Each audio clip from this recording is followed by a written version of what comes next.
Marriage అయిన 6 years తర్వాత కూడా పిల్లలు కాకపోవడం వల్ల నేను ఫెర్టినైన్ కొద్దిగా అప్రోచ్ అవ్వడం వల్ల సక్సెస్ అయ్యామండి. Really thanks for this Ferty9. 5 years నుంచి మేము ఎక్కడ చూపించుకున్నా మాకు అవ్వలేదు. ఇక్కడికి వచ్చాక మాకు కన్ఫర్మ్ అయిపోయింది. మేము చాలా హ్యాపీగా ఉన్నాం. మేడంకి, జ్యోతి మేడంకి, అందరికీ మా కృతజ్ఞతలు.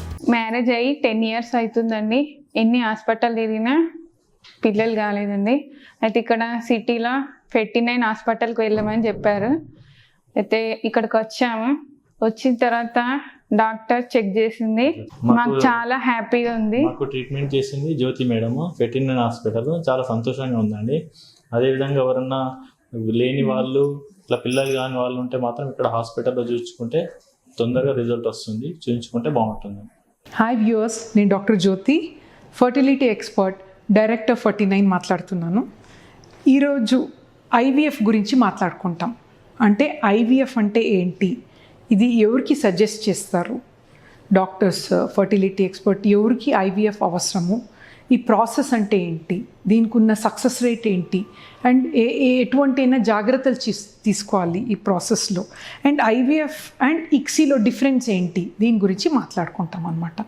సో మనకు చెప్పాలంటే ఐవీఎఫ్ అంటే ఇన్ విట్రో ఫర్టిలైజేషన్ అన్నమాట. ఐవీఎఫ్ ఇన్ విట్రో ఫర్టిలైజేషన్ అన్నమాట.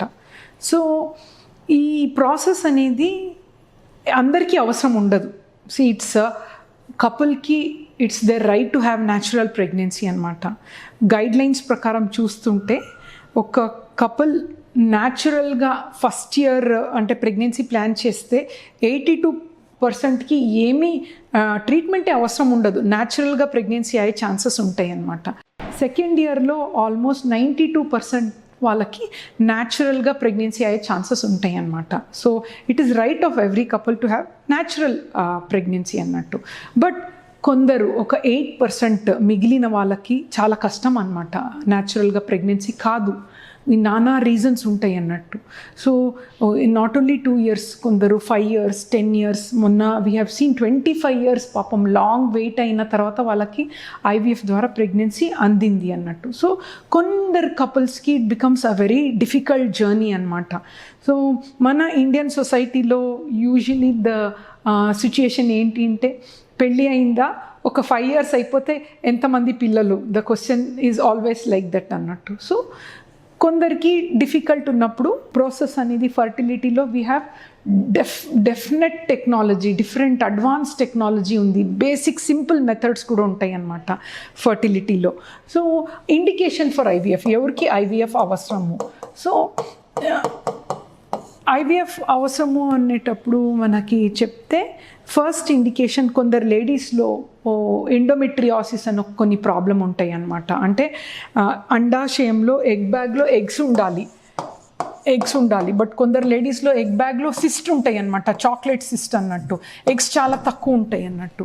అది కూడా grade 1, grade 2 కాదు, grade 3 and grade 4 severe endometriosis చూసిన వెంటనే ఐవీఎఫ్ సజెస్ట్ చేయటం జరుగుతాయి అన్నమాట. ఎందుకంటే ఎగ్స్ మళ్ళీ తగ్గిపోతే న్యాచురల్గా కూడా కన్సెప్షన్ అయ్యే ఛాన్సెస్ చాలా తక్కువ ఉంటుంది. This is one first endometriosis indication.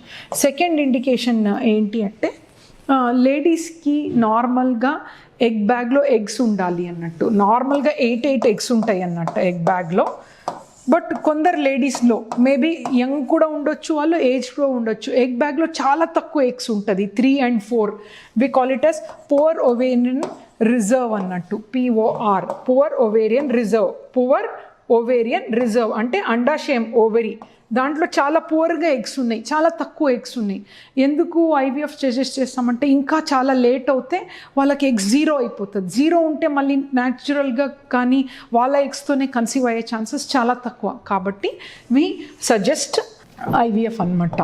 So ఇంకా కొన్ని కండిషన్స్ ఏంటి అంటే, చాలామందికి అన్ఎక్స్ప్లెయిన్డ్ ఇన్ఫర్టిలిటీ, అంటే పెళ్ళి అయ్యి వాళ్ళు నానా రకాల డాక్టర్స్, అన్ని స్పెషలిస్ట్ దగ్గర చూపిస్తారు, ఆల్ డాక్టర్స్ చెప్తారు మీదన్నీ ఓకే ఉంది, ఎగ్స్ బాగుంది, హస్బెండ్ది స్పర్మ్ బాగుంది, లేడీస్ది ట్యూబ్స్ కూడా బాగుంది, సో మీకు న్యాచురల్గా రావచ్చు అని 10 years 15 years వాళ్ళు వెయిట్ చేస్తే కూడా ఫలితం ఉండదు. అన్ఎక్స్ప్లెయిన్డ్ ఇన్ఫర్టిలిటీ అని పిలుస్తాం మేము. అన్ఎక్స్ప్లెయిన్డ్ అంటే nobody knows the reason why couples are not conceiving, రీజనే లేదు.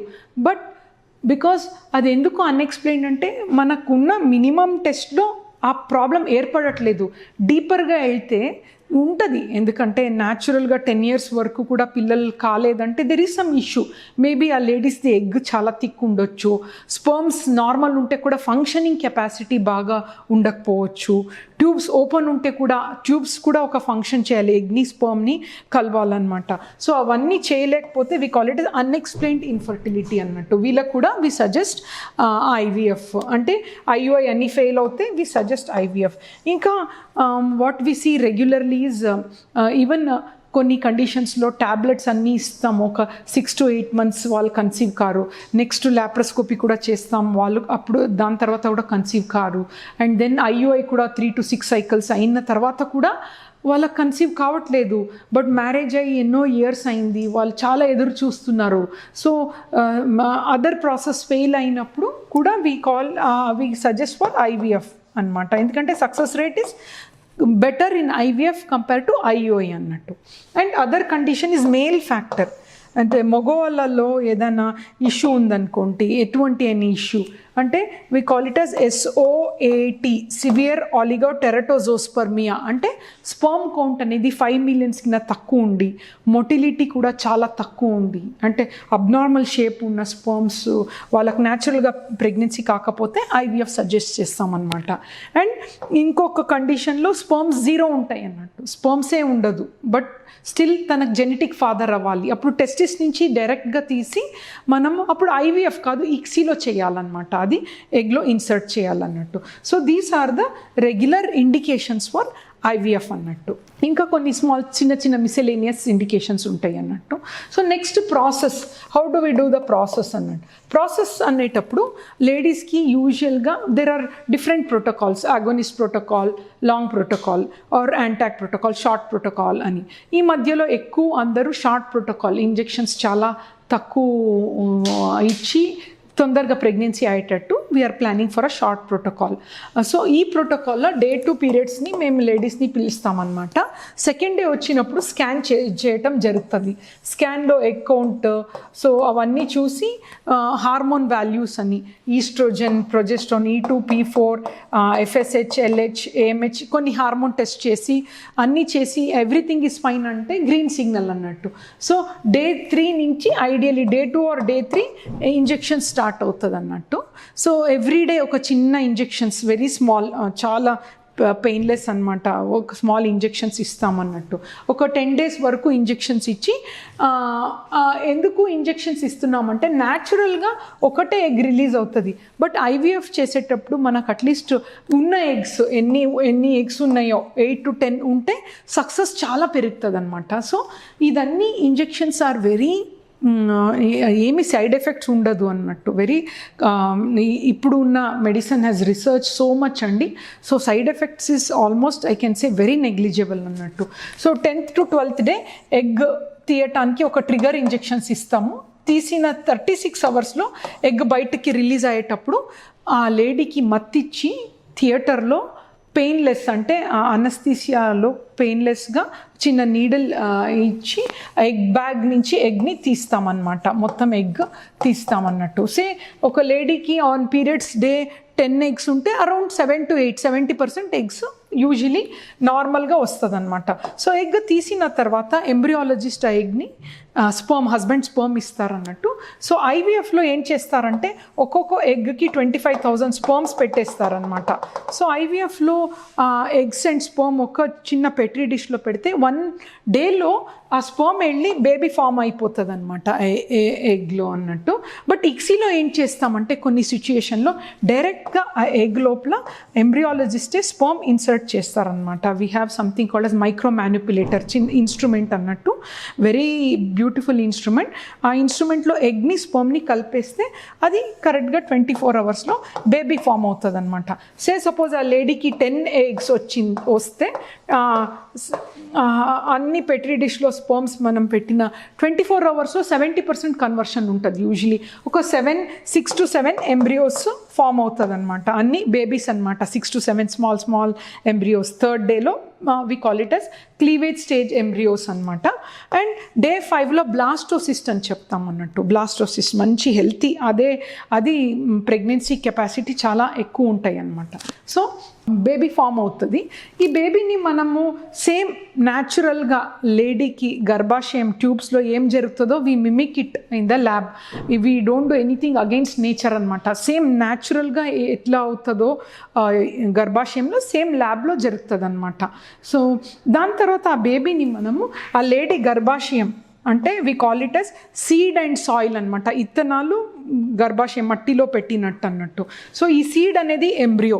ఈ బేబీని తీసుకొని మెల్లగా వితౌట్ పెయిన్ ఆ గర్భాశయంలో ఇన్సర్ట్ చేయటం జరుగుతుంది. సీడ్ అండ్ సాయిల్ అనమాట. సో ఆ సీడ్ అండ్ సాయిల్ తర్వాత అది అటాచ్ అయ్యి 10 to 15 days మనము కొన్ని చిన్న హార్మోన్ సపోర్ట్ ఇస్తాము. దాని తర్వాత బీటా హెచ్సిజీ అని ఒక టెస్ట్ ఉంటుంది. ఆ బీటా హెచ్సిజీ టెస్ట్లో 100కి ఎక్కువ స్కోర్ ఉంటే లేడీ ప్రెగ్నెంట్ అని మనం చెప్తామన్నమాట. It is a very good news not only for the couple, even for the treating doctor అనమాట. సో ఇది IVF process and ICSI process గురించి. చాలామంది ముందు maybe 20 years back success rate చాలా తక్కువ ఉండేది. ఎంతోమంది పిల్లలు లేకపోతే దే యూస్ టు వరీ, మాకు ప్రెగ్నెన్సీ రాదా, మా లైఫ్లో ప్రెగ్నెన్సీ మేము బేబీని చూడమా అని. But because of this technology success is almost we can say 50 to 60% అన్నట్టు పర్ సైకిల్. సో ఎంతోమంది పిల్లలు లేని వాళ్ళకి ఈ ప్రాసెస్లో ఎన్నో మిలియన్ కిడ్స్ ఆర్ బార్న్ అండి. So don't have to worry at all. ఈ process is also it's really ఎంతోమంది లైఫ్లో ఆశని నింపి వాళ్ళ ఫ్యామిలీకి ఒక బండిల్ ఆఫ్ జాయ్ బేబీతో వెళ్తున్నారనమాట. Thank you so much.